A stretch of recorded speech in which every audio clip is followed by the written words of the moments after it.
Welcome back to our English learning channel. It's really wonderful to be back here with you. You know, I was looking through the research we pulled for today's deep dive, and my first reaction was, really? Yeah. We're talking about brushing teeth and making toast. It doesn't exactly sound like the most exciting topic, does it? It really doesn't. Usually we're diving into, complex business English or advanced idioms.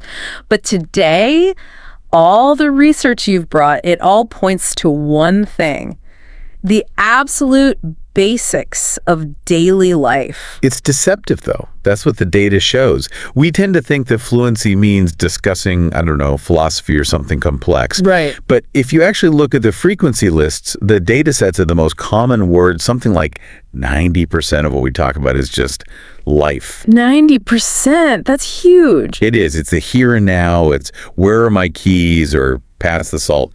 The whole idea for today is that if you can't navigate these small moments, you aren't truly fluent, no matter how many big words you know. That is a very humbling thought.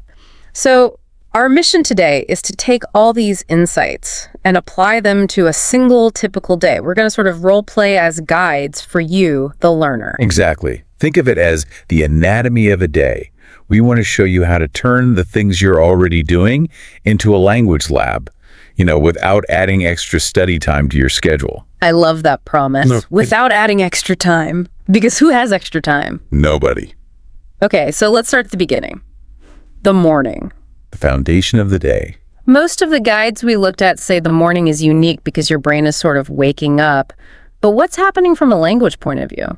Well, structurally, the morning is almost entirely dominated by the simple present tense. The simple present. Right. And this is where a lot of learners get a little stuck, not because it's hard, but because they overthink it. They want to say, I am waking up. But when we talk about routines, habits, facts, we just strip it down. I wake up, I make coffee. It's very direct, almost robotic. It's factual. And there's a really interesting technique for this called self-talk or narrating. Okay, I read about this. The idea is you narrate your life like a documentary. But I have to ask, if I'm standing in my bathroom at 7 a.m. talking to myself, am I not going to feel a little bit silly? You might feel a little silly at first, sure. But the psychology behind this is fascinating. There's something called the production effect. Basically, saying a word out loud, or even just in your head, creates a much stronger memory of it. So by actually forming the sentence, I am brushing my teeth, I'm physically connecting to that vocabulary. Exactly. You're connecting the action of speaking with the physical action of brushing. And wait, did we just switch tenses there? Because if I'm narrating while I'm doing it. Sharp catch, yes. If you are narrating the live action, you shift to present continuous. I am squeezing the toothpaste. I am looking in the mirror. So it's like I'm a sportscaster for my own morning routine. He picks up the towel, he dries his face. Precisely. And the best part is, no one has to hear you. You can do this all inside your head. It just wakes up your English brain before you've even had your coffee. That's a key point. Most learners start their day in their native language and then try to switch on English when they get to work. You're saying start the engine right away. Yes. If the first sentences you think are in English, it makes the rest of the day so much easier. Okay, so let's move forward. We've narrated the shower, we've gotten dressed, I get dressed, and now we're heading out the door. The commute. The commute. In a lot of articles, this is called dead time. Which sounds awful. It does. But for a language learner, it's a gold mine. Your body is busy, driving or walking, but your mind is pretty much free. But is it enough to just have English noise in the background? I see people arguing about this online all the time. Can you really learn just by listening? The short answer, according to the research, is not really. You need what the linguist Stephen Krashen calls comprehensible input. Okay, what does that mean exactly? It means if you put on a university lecture on quantum physics and you're a beginner, it's just noise. Your brain tunes it out. So your commute is perfect for passive immersion. But it has to be at a level you can mostly understand. So listening to something like this, for example. Exactly. Or a podcast about a hobby you love. The goal isn't to analyze every single word. It's just to get the rhythm of the language into your ear. I used to do this thing on the bus where I try to describe it to people I saw. That man is wearing a blue hat. The bus is crowded. That's fantastic. That's active practice. But I think the input side of things is maybe more sustainable for a daily routine. Right.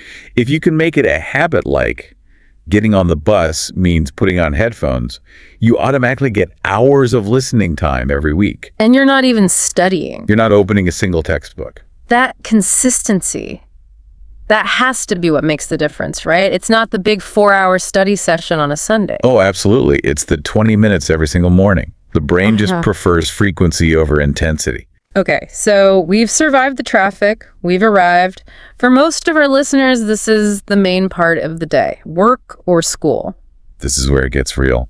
And I feel like this is where a lot of learners they shut down, they have English for their specific job, they know the technical words, but they freeze up in the moments between the work. Ah, yes. The small talk problem. The small talk problem. The kitchen, the elevator, the moments where you're not talking about the project, you're talking about, well, nothing. It's funny you call it nothing. Sociolinguists actually call this phatic communication. It's speech that isn't about information. It's about maintaining social bonds. So when my colleague asks, how about this weather? They don't actually want a weather report. Not at all. They're just signaling, I'm friendly, we're on the same team, we're okay. And if you just stand there silently because you're trying to perfectly translate it is raining, you break that bond. You break the bond, exactly. And that's why it's so stressful. The social stakes feel high, even if the topic is simple. So what's the strategy? The articles we read suggested getting away from boring, generic answers. Right. If someone asks, what do you do? Don't just say, I am an accountant. It's a conversation killer. You want to use dynamic verbs. Can you give me some examples? How do we make work sound more interesting? Well, instead of, I work on computers, maybe I solve network problems for my team. Instead of, I am a teacher, try, I help students prepare for their exams. I analyze data. I design new solutions. I manage projects. Yes. You're framing your day around action and value, not just a title. It makes you sound more engaged, and it gives the other person something to ask about. Which is the whole point of a conversation, right? Giving the other person a hook. It is, but I want to talk about a common fear. What happens when you're in a meeting and you hit a wall? You don't know the word you need to say. The tip of the tongue moment. It's the worst. There's a great little technique for this. Some people call it the keyword method or just the pocket notebook. How does that work? It's so simple. You're in a meeting. You want to say stapler, but all you can think of is the paper flicky thing. Right. You don't stop the meeting. You just find another way to say it. Maybe you point at it. But, and this is the key part, you secretly write down the concept in a notebook. You capture the gap in your knowledge. You capture the gap. Tool to connect papers. Then later, when there's no pressure, you look it up. Why is that better than just memorizing a vocabulary list of office supplies? Because of relevance. Your brain remembers information that it needs. You struggled to find that word, which created a real cognitive need. When you finally find the word stapler, it sticks because you had an emotional reason to learn it. That is so true. I still remember the words I learned because I was embarrassed I didn't know them in an important moment. See, embarrassment is a powerful memory tool. So we've done our work, we've solved problems, we've filled our notebook with new words. The sun is setting, we're heading home. And we enter section 4. The evening. Time to relax. The energy really shifts here. We're not performing anymore. No, and the language shifts with it. We go from formal to informal. And it usually centers around one thing: food. Cooking. The universal language. It really is. And the vocabulary for cooking is so rich with verbs. You're chopping, slicing, boiling, sautéing, stirring. This feels like another great chance for that narration habit. It's the perfect opportunity. I am chopping the onions. I am smelling the garlic. It's so sensory. You're interacting with real objects. The knife, the pan, and it just reinforces those connections in your brain. Okay, but let's be realistic. After dinner, a lot of us just want to sit on the couch and scroll on our phones or watch TV. Is that, like, bad for our English learning? Not at all. It's necessary. You can't be in high focus mode all day, but you can be smart about it. You can create an English environment. The English environment. Yes. Let's talk about your phone. One of the simplest, most powerful tips is to change your phone's language to English. I've done this, and it is really annoying for about 3 days. It is. You can't find anything. But that little bit of frustration is the learning process. You're forcing your brain to accept English as the default. You see words like cancel, confirm, upload 50 times a day. It's that repetition frequency thing again. Exactly. And then there's TV. Okay, let's settle the big debate. Subtitles. Yes or no? The research is pretty clear that for learning, the most effective method is what they call dual coding. So that means English audio with English subtitles. Not subtitles in your native language. No, if the subtitles are in your native language, your brain, which is lazy, will just read them. It'll mostly ignore the English audio. But if it's English audio and English text, You hear the sound and you see the word at the same time. It helps you connect them. You know how sometimes in real speech, English speakers kind of swallow their words? yeah, like what I want to do. Exactly. If you only hear that, you might be lost. But if you also see the text, what do you want to do? Your brain connects the messy sound to the clear grammar. It builds that bridge. And doing this with a show you already love, like a rerun of something, is even better, right? Because you're not stressed about the plot. Yes.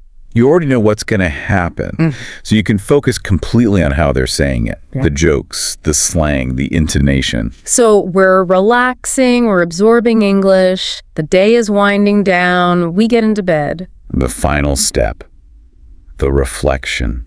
Now, grammatically, something really interesting happens here. We spent the whole day in the present tense. I wake up, I am cooking. But now, lying in bed, we look back. And we shift to the simple past. I went, I saw, I ate, I felt. It's a transition a lot of learners find tricky. There's a habit from mindfulness research called the gratitude review, but we can adapt it for language learning. Yes, we can call it the 2-minute mental review. So how does it work? You're lying in the dark, your eyes are closed, and before you fall asleep, you challenge yourself to remember 3 things that happened during the day, just 3. And you make a simple English sentence for each one. What would that sound like in my head? Something like, 1, I drank a really good coffee this morning. Or 2, my boss was happy with my report. Or maybe 3, it was cold when I was waiting for the bus. That's it. That's it. But look at what you're doing. You are retrieving a memory, you are translating it into English, and you are practicing the past tense. You're telling your brain that English is important enough to be the last thing you think about before you sleep. And isn't there research that says what we think about right before sleep gets prioritized by our brain for memory? There is. During sleep, the brain sorts and stores information. By doing this little review, you're basically putting a tag on these English sentences that says, save this for later. It's like hitting the save button before you shut down the computer. That's a perfect analogy. I want to circle back to something we touched on, which is the fear of making mistakes. Because we've given you a lot of things to do today, but what if you do it wrong?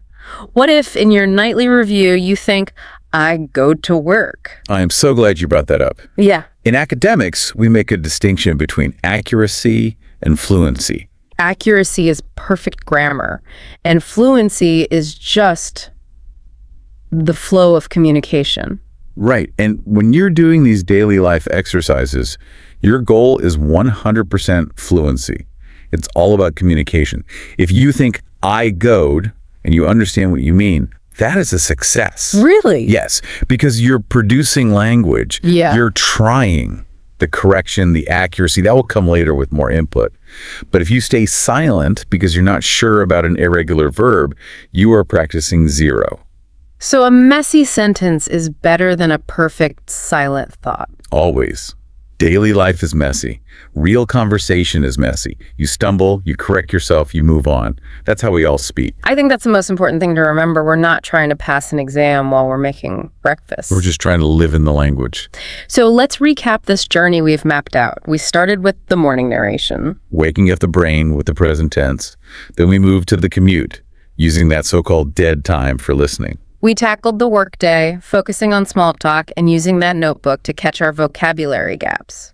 Then we came home to our English environment, with our phones, our cooking, our TV shows. And we finished with the bedtime review, shifting to the past tense and saving our memories for the next day.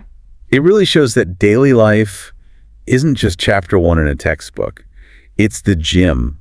It's the laboratory where you do the real work. And the equipment is all around you, your toothbrush, your car, your coffee mug. You just have to remember to pick it up and use it. Well, we hope this deep dive has given you a new way to look at your own routine. The research is clear. Consistency is so much more important than intensity. The mundane parts of life are actually the magical parts of learning. And they're the parts that connect all of us. Everyone wakes up, everyone eats, everyone sleeps. If you can talk about that, you can talk to anyone in the world. Thank you so much for listening and for letting us be a small part of your daily routine today. It's been a real pleasure. Keep exploring. But before you go, we have one final thought for you. Something to think about. We talked a lot about narrating your day, so my challenge to you is this. If you actually narrated your entire day out loud in English today, which specific part of your life would cause silence? Is there a hobby you do, a person you talk to, or a task at work where you suddenly realize, I have 0 words for this? Find that silence. That's your next lesson. We'll see you next time.